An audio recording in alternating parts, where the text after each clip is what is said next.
Hello everyone. Oh my gosh, my head is not even in the shot.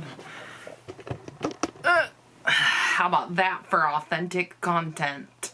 I had no idea what was going on. Okay, so I hope you guys are all hanging in there and all healthy and well. So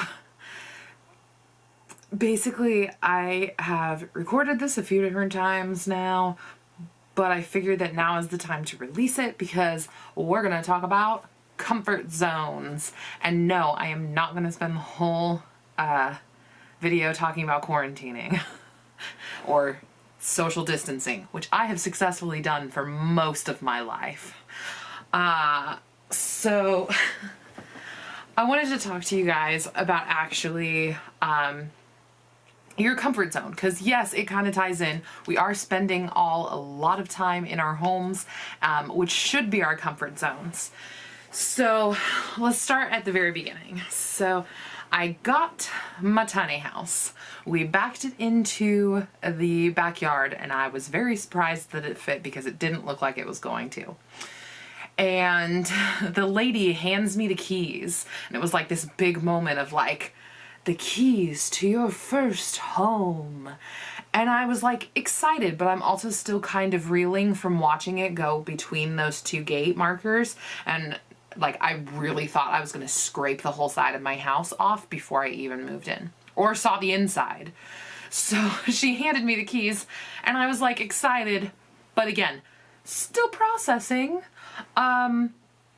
And then we stood inside and she sort of took a peek because I guess it had been locked the entire time she was transporting it. So like the lady had never seen the inside of the house. And so I was like, yeah, sure. Come on in, see what you've delivered to me. And so I, had that exciting moment. They leave and I am in my tiny house and my mom keeps going, "Are you excited? Is it everything you ever wanted?"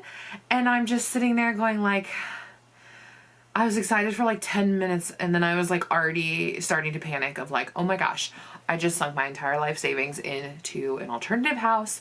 What was I thinking? I should have just like put it in the stock market or something. Aren't we glad I didn't do that, guys? But anyways, I was sitting there just like reeling from the fact that I now own this thing and I put so much money and effort and time into it so far. And I'm just sitting there going like, I don't know if I can do this. So I went straight into a plan of action and assembled the couch.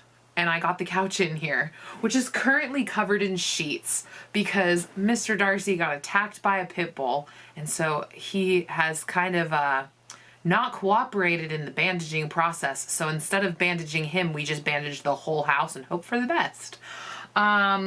So yeah, we're adapting.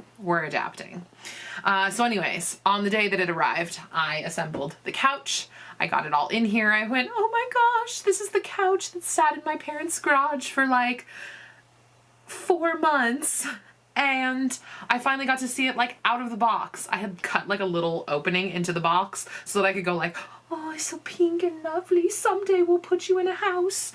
And yeah, so I had the couch and it was set up and I stood in the tiny house and I just felt like overwhelmed. Like I couldn't even muster excitement anymore. It was just like too much that day. And I started a new job the next day. Hello, here is your house. Hello, here is your new career. And so it was definitely an adjustment. And I just focused on working for a while because I just like couldn't even think about like moving in or packing stuff up or like it just even things like eating a meal were like, do I do it here? Do I do it there? What? Huh? So like I just decided like for my own sanity to kind of like pretend that this thing wasn't in the backyard. And I did that successfully for about a week. And then I decided it was probably time to do something with it. But I had the couch in here and I had basically enough to like sort of hang out in it, but like I didn't have a bed or anything to actually like start the move-in process. So I started watching like TV at the end of the night in here, and it was also freezing because I didn't quite have the electricity all figured out yet, and it was still like needing to charge. And so I was just sitting there like all bundled up in a sweatshirt and hoping for the best. But yeah, so I started watching TV out here, and I just realized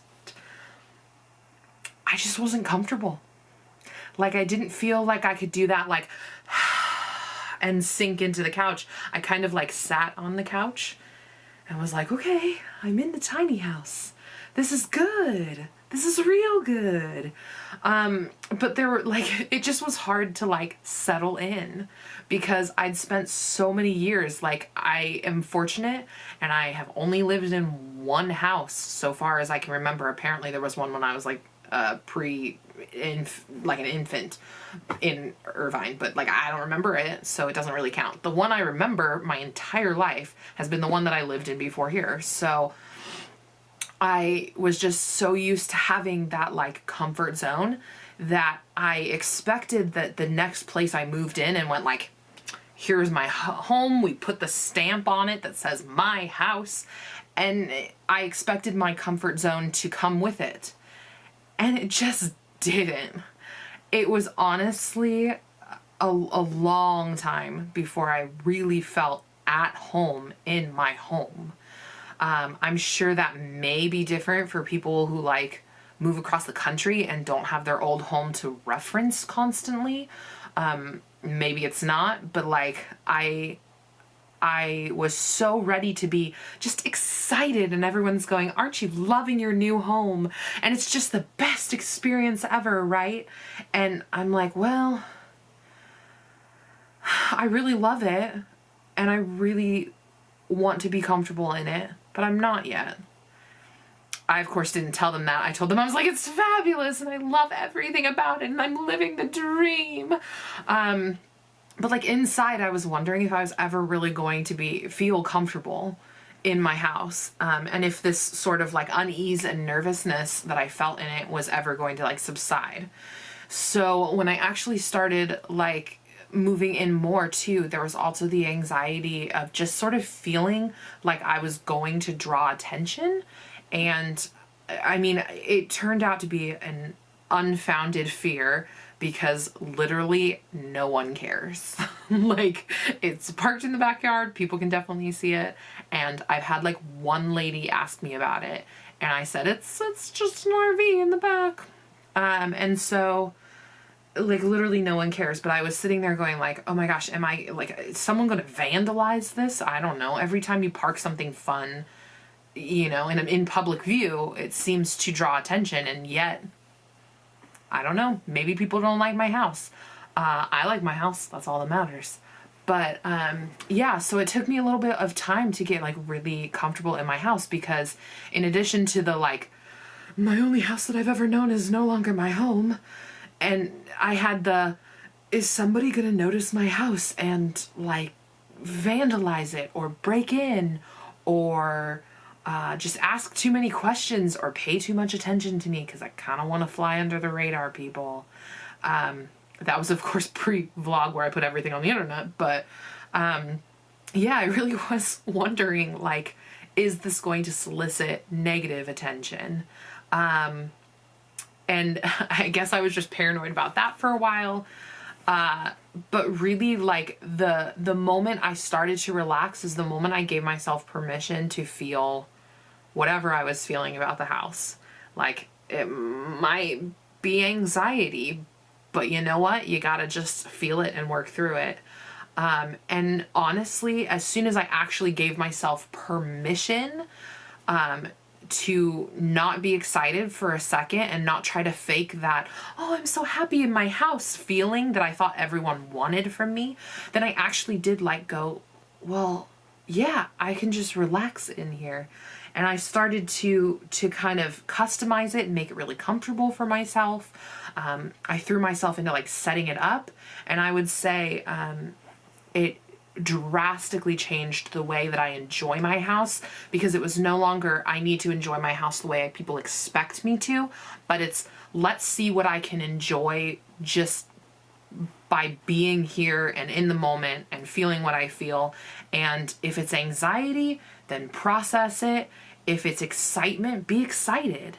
And if it's sort of just mellow happiness and contentedness, which I would say I feel so much more than active excitement, I'm just like not that kind of person, then yeah, like this sort of general contentedness of like, I'll look at something and I'll be like, oh, I really like that. I look at the finish on the top of the door where they put like a little molding around the top. I know architecture terms, guys. What can I say? They put molding on the top of my door, and every time I look at it, it matches the ones that are on each of like the windows and stuff. And I'm just like, wow, they really did like a lot of work to make that look good. And it just like makes me happy. Which is so weird, right? To be the molding on the door. I don't know what's wrong with me, but I love my house. And as soon as I gave myself permission to love it the way I wanted to love it, it actually went a lot more smoothly. And I did eventually kind of come to a realization that like my old house was somewhere I stayed for a very long time, but this is my home now. And it actually was the defining moment where I went, wow, I like live in my tiny house. I was like about to have a meltdown. Super proud moment.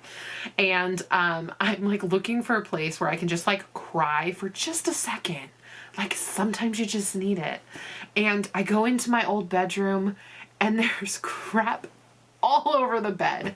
And I'm like, I can't even throw myself down on the bed like a dramatic Disney princess because it's full of stuff that got rearranged.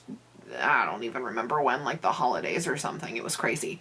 But like it had stuff everywhere and I couldn't have the comfort zone moment. And then I realized I could go to the tiny house and I can go to my comfort zone and have whatever moment I need because it's all mine all the time. So, yeah, I would say my comfort zone did not move as quickly as I moved from one house to the other, but it did eventually catch up. And I would say be excited for your house, but don't force excitement. I mean, post on Instagram, put out whatever life you would like people to see. But when you're trying to just enjoy your house, enjoy it as it comes and don't try to like convince yourself that there's some giant moment. Because I was really convinced that like this was going to be self-sustaining excitement and enthusiasm for months on end. And it totally was not the case. I was like trying to figure out like gray water plumbing and electricity and how do I get it to be hot in here. Because it's like, oh gosh, it was like 40 degrees outside, which I'm sure is not cold for most of the country, but California, guys, it's cold. Yeah, I was like trying to figure out how to get the dogs in here. I was trying to figure out so many things that were kind of pushing aside the enthusiasm. And so as soon as I kind of realized that like, if I just figure these things out, then I can have this happiness and contentedness feeling and feel, you know, secure in the space. And that was so much better than any sort of enthusiasm I was faking on, you know, when people ask me, how is your house? So, people still do ask me how my house is, and I don't really try to say like, oh my gosh, it's so great, living the dream. But I do legitimately say like, oh my gosh, I really love it. And I mean, there's something just so calming about like going to your own space and just, you know, being where you are, which is like such a less enthusiastic answer, but I feel like it's a much more believable answer from me because enthusiasm wears off so quickly. Like big moments, like I get a new job and I was excited for like, no joke, 4 minutes. And then I started just immediately freaking out. It's just how my brain works. Got into college, was like excited for 20 minutes, took a picture with my college acceptance letter on the stairs with my sister, and then like 10 seconds later, everyone's like, so now what? And I was like, I don't know, I'm going back to something. So yeah, so your comfort zone, let it be wherever it is for you. I mean, that's really the whole gist is your comfort zone does not have to be defined by anyone else, and let your home be the comfort zone that it is, because you'll feel a lot more comfortable if you don't try to meet others' expectations for it.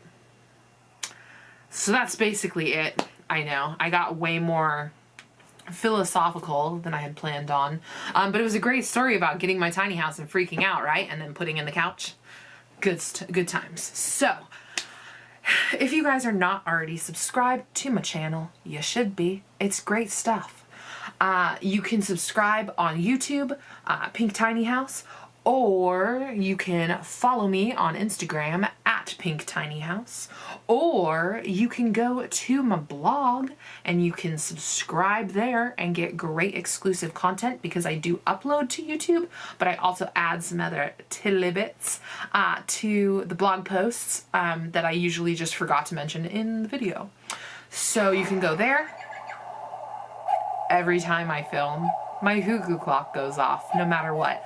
I'm just gonna talk through it. So, yes, go to all of those places. And if you are a tiny house enthusiast, then I have some great news for you. I put together a smattering of products and merch where you can represent your tiny house love. So go to pinktinyhouse.com. There is a shop there. Things like Home Sweet Tiny Home and Home is Where I Park It. All of that merch is there and ready to go. And I hope you guys will come back next time to watch the video. For anyone who is counting the cuckoos on the cuckoo clock, it's midnight.